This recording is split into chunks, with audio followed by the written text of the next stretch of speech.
Boa noite, está começando mais um Papo de Espírita aqui pelo Instagram.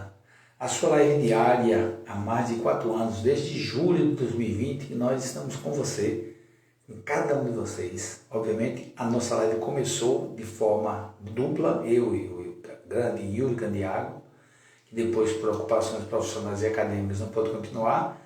Depois eu fiquei um bom tempo sozinho, mas depois essa turma maravilhosa que chegou conosco, fazendo Papo Espírita Coletivo, até hoje, colaborando com todos, como é o caso do nosso querido Gustavo, né, que entrou agora e vai fazer parte conosco aqui na nossa live. Vai poder participar, Gustavo, seja bem-vindo. Quer fazer a prece inicial? Eu já passo para você. Dê um oi aí, me diga logo. Nós vamos hoje conversar, responder essa pergunta. Você conhece as 4 palavras mágicas? São palavras fundamentais na nossa vida que podem modificar não só o nosso interior, no sentido de como estamos nos sentindo melhor, como também modificar o nosso redor.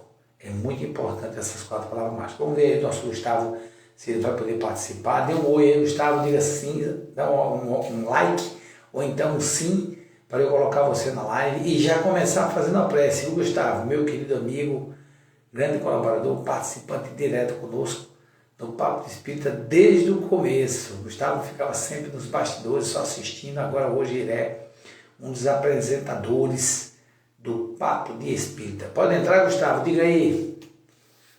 Bom, vou mandar um convite para você, tá?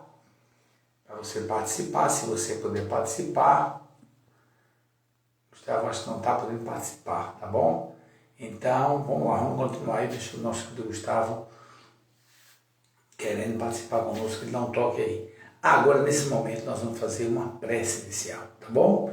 É o Pai Nosso, é a grande oração, a nossa grande conexão com Deus através do que o Cristo nosso Senhor nos ensinou no Sermão da Montanha. Pai nosso que está no céu, santificado seja o vosso nome. Venha a nós o vosso reino, seja feita a vossa vontade, assim na terra como nos céus. O pão nosso de cada dia nos dai hoje. Perdoai nossas ofensas, assim como nós perdoamos a quem nos tem ofendido.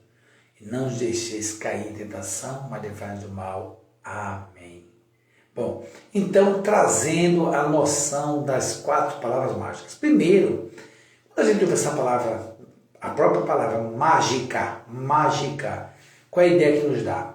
Que a mágica é aquela, digamos assim, aquele poder que tem algo, né, de modificar a coisa de forma quase milagrosa ao ambiente, à situação, à pessoa. Então, mágico é algo que foge ao comum, ao natural e vai para o terreno do sobrenatural.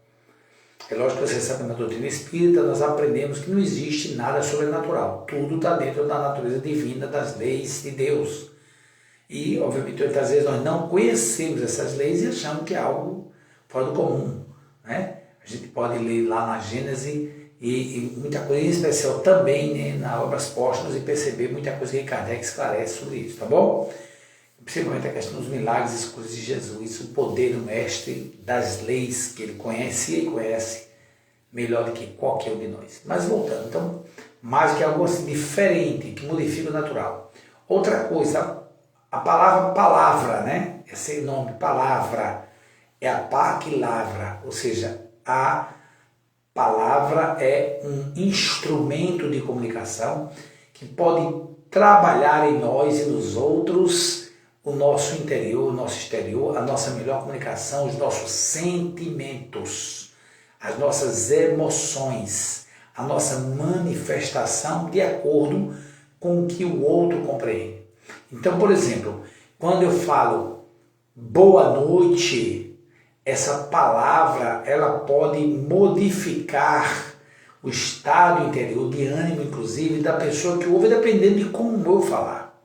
Existem palavras que são muito fortes e que representam verdadeiras diretrizes de vida. Então, as 4 palavras mágicas que nós trouxemos hoje se chamam, vamos lá? Alegria. Alegria. A primeira palavra é alegria. Você já imaginou o que dia é sem graça, aquele que a gente não dá nenhuma risada? Não é? Triste não é o dia em que eu choro.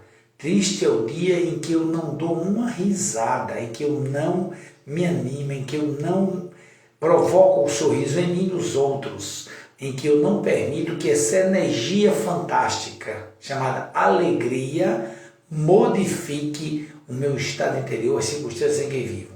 Obviamente que tem situações que podem nos ensinar a fazer isso de forma fantástica. Por exemplo, pessoas que têm a capacidade já desenvolvida, todos temos, mas alguns já têm desenvolvida, de rir de si mesmo. Às vezes numa situação meio troncha, meio diferente, e a gente termina rindo de si mesmo, essa capacidade de rir da situação dificultosa, trabalhosa, e superar os desafios que a vida traz para crescer com esses desafios. Então, por exemplo, tem um amigo que contou uma história muito interessante, que ele chegou em casa comprou ovos, né, numa caixa e ia botar na geladeira. Só que ele tentou pegar todos de uma vez só. E derrubou um, derrubou dois, derrubou três e ficou perreado, apertou um na mão e quando olhou para um lado, jogou o resto no chão.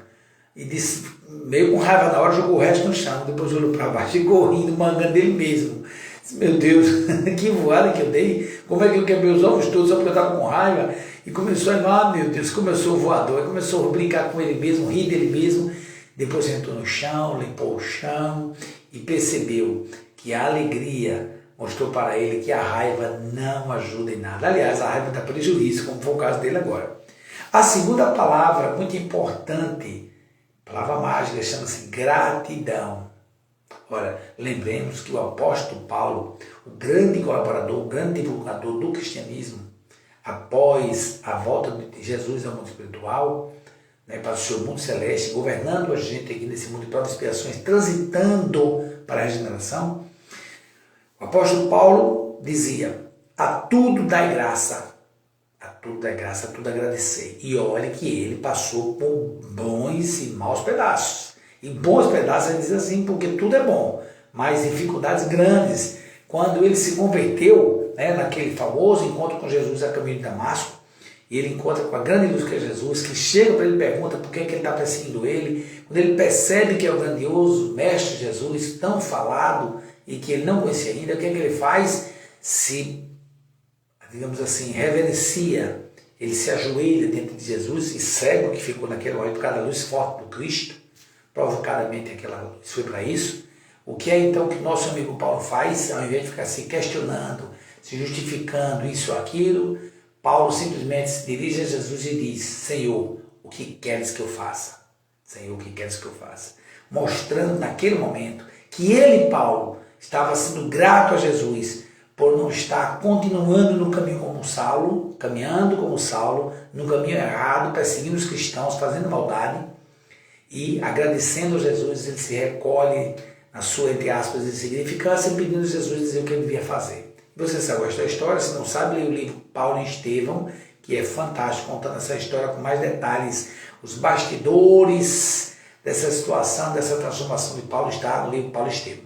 Mas então o que acontece? Paulo vai e simplesmente, costumava dizer nas suas mensagens, a tudo dá graça. A gratidão é para trazer a bênção para a nossa vida. Quem agradece faz com que a bênção desça, para que ele possa vivenciar melhores situações.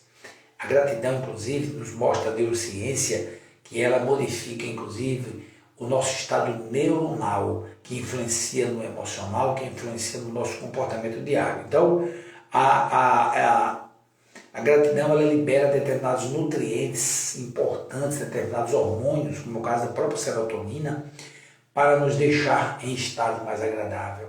Fora que, espiritualmente, nós recebemos energias e transmitimos energias muito fortes que nos fazem nos sentir melhor através da gratidão. Quem agradece é quem primeiro, pode ter certeza disso, quem agradece é quem primeiro é beneficiado, porque expande o amor que tem no coração. A terceira palavra mágica, qual é a terceira palavra mágica? Harmonia. Harmonia no nosso dia a dia. Se nós buscarmos a harmonia, nós vamos estar nos sintonizando com o melhor. Lembremos que Deus é criador de tudo, e Deus é perfeito e absoluto em tudo, e Deus não cria nada fora do padrão. Tudo é harmonizado. A harmonia divina está em tudo, Nós é que precisamos sair do cosmos que às vezes, do caos que às vezes vivemos, caos criado pelo nosso sentimento, pela nossa prece, pela nossa agonia, para entrar no cosmos, que é o cosmos divino, da energia, da boa energia, do bem, da prática do bem, da amizade, da solidariedade, da energia da harmonia. Você observe, inclusive, meus irmãos, minhas irmãs, que a harmonia ela está em todo canto. Se você for olhar a árvore, ela está toda na harmonia. Uma flor, a simples flor, as pétalas estão em harmonia. Tudo de Deus é em harmonia. Nós precisamos estar em harmonia com a lei do amor, com a lei do bem. E a quarta palavra mágica, é muito interessante, ela é o amor no coração. O amor, porque o amor, como diz João na primeira carta, amados, amemos uns aos outros, porque o amor procede de Deus. Quem ama é nascido de Deus e conhece a Deus. Quem não ama, não conhece a Deus, porque Deus é amor. Então, João Evangelista equipara o amor ao próprio Criador. Claro que Deus é muito mais do que o que ele produziu como energia sagrada chamada amor. E que quando nós amamos, nos conectamos mais ainda com Deus. Por isso que Jesus trouxe, o que já tinha os antigos antes dele, os profetas e a lei todas, ele resumiu dizendo: amor a Deus sobre todas as coisas e amor ao próximo como a si mesmo. Colocando o amor como um sentimento maior que nós todos precisamos desenvolver e expressar em nós. Então, quando eu coloco o amor no meu coração, na minha forma de agir com coragem, porque é preciso ter coragem para amar, é preciso ter coragem para perdoar, é preciso ter coragem para resistir à dificuldade e não querer se vingar. É muito importante nós vencermos a nós mesmos. A maior vitória que nós temos não é sobre os outros, é sobre nós mesmos. Então, hoje você aprendeu 4 palavras mágicas: alegria, gratidão, harmonia, amor no coração. Alegria, gratidão, harmonia, amor no coração. Pense nisso e, se possível, todo dia de manhã, quando acordar, depois da sua oração a Deus, repita pelo menos 3 vezes essas palavras: alegria, gratidão, esperança. Olha, alegria, gratidão, harmonia, esperança. Estou errando, vamos de novo. Alegria, gratidão, harmonia, amor no coração. Mas sabe por quê? Não é um erro qualquer não, porque a alegria, com a gratidão, com a harmonia, o amor no coração nos traz esperança, esperança de dias melhores. Então, que Deus, nosso Pai, possa nos iluminar sempre, que nós possamos estar conectados com a luz divina, sendo alegres, buscando a alegria em nós, sendo gratos, despertando a gratidão em nós, sendo harmoniosos, ou seja, buscando sempre a harmonia, o melhor em todo lugar, em nós e nos outros, e despertando o amor no nosso coração. Ok? Fique com Deus, fique na luz, fique com Jesus. Fui!